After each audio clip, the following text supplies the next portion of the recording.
बढ़ते ही गया और उसका दर्द इतना बढ़ गया कि हम केला भी उसको मिक्सर में ग्राइंड करके देना पड़ रहा था। और मतलब बिल्कुल मुँह नहीं खुल रहा था वो गलसे की वजह से बिल्कुल मुँह नहीं खुल रहा था। और उसके बाद में हमने 8 दिन तक बिल्कुल पूरा खाना छोड़ दिया और टोटल बंद, बिस्तर से उठना बंद। और हमारे बाजू में भैया थे, वो विश्वासी थे और उन्होंने कहा कि मुझे उस बेटी की दशा देखी नहीं जा रही है, मैं क्यों ना प्रार्थना कर दूँ, आप चाहो तो। ऐसे समय में ऐसा होता है कि चलो ऐसा कुछ हो जाए, जो बेटी ठीक हो जाए, ऐसा कुछ चमत्कार हो जाए। मैंने सोचा चलो करके देख लेते हैं। हमने आए 15 मिनट 20 मिनट प्रार्थनाएँ की और सडन ऐसा हुआ कि मिरेकल, हम देख के शॉक। ऐसा हुआ कि जो बच्ची 8 दिन से बेड से नहीं उठ रही है, जिससे केला तक नहीं खाना जा रहा है, पानी में मुंह नहीं खुल रहा है, और प्रार्थना में ऐसा क्या था कि तुरंत उठी, नहाई धोई, और जो 8 दिन से टोटल बंद था, और 7-8 रोटियां खाई, और जिससे एक केला चबाया नहीं जा रहा था, 7-8 रोटियां। मुझे विश्वास आया कि नहीं, ये इसमें कुछ तो भी है, ये प्रार्थनाओं में ज़रूर कुछ तो, जहाँ मेरी बेटी ठीक हो सकती है। मैंने दौड़ लगाना चालू कर दिया। मुझे ज़्यादा पता नहीं था, लेकिन पार्लर में जहाँ हम रहते थे वहाँ से पता चला कि वहाँ है, तो वो दीदी का कॉन्टेक्ट नंबर वगैरह मिला, हम लेकर गए। और 2 महीने हमने ऐसी, मतलब मैं फास्टिंग में तुरंत उतर गई 40 दिन की, और मैंने एक भी संडे मिस नहीं किया ना। और मेरी बेटी जहाँ 8 बजे सुबह उठती थी, पेट जलन के मारे, इंसुलिन आपको जानते हैं शुगर की वजह से खाली पेट नहीं रहा जाता, उसने भी फास्टिंग रखी है और डे नाइट की फास्टिंग रखती है। और मैं प्रभु का धन्यवाद करती हूँ कि 2 महीने में पूरी इंसुलिन बंद हो चुकी है, और थायराइड की गोली तो 1 साल हो गया, बंद हो चुका है।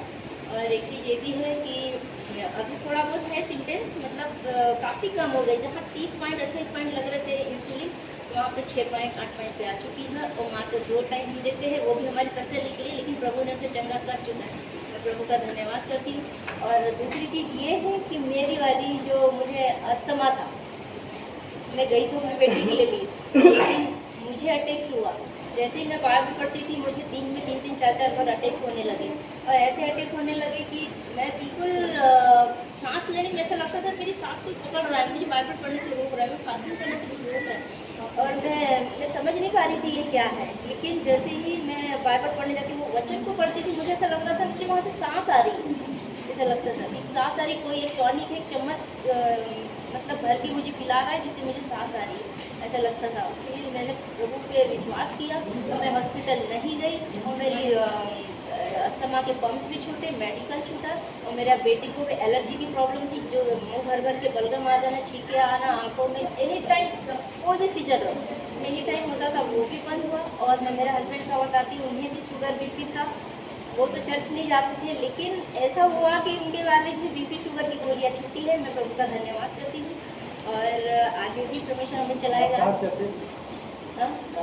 हम एमपी के हैं। एमपी के हैं दादा, वो हमारे देश के है। लेकिन क्या हुआ कि वो पहले भारत में हम साथ ही रहते थे, इसकी सास और हम सब एक ही जगह में, और हम लोग सब एमपी के एक ही गाँव के। लेकिन उसकी सिस्टर की ड्यूटी खत्म हो गई, वो चले गए, रिटायर हो गए। फिर इन लोग के साथ मेरी मुलाकात नहीं हुई। फिर ये आ गए भाला से रहने के लिए यहाँ बनी में फिर हमारी मुलाकात नहीं हुई इनके साथ। एक बार हुई थी मुलाकात उसके पति से, तो उसके पति से हुई, तो वो बोला कि मंदिर गई है, चलो आंटी घर।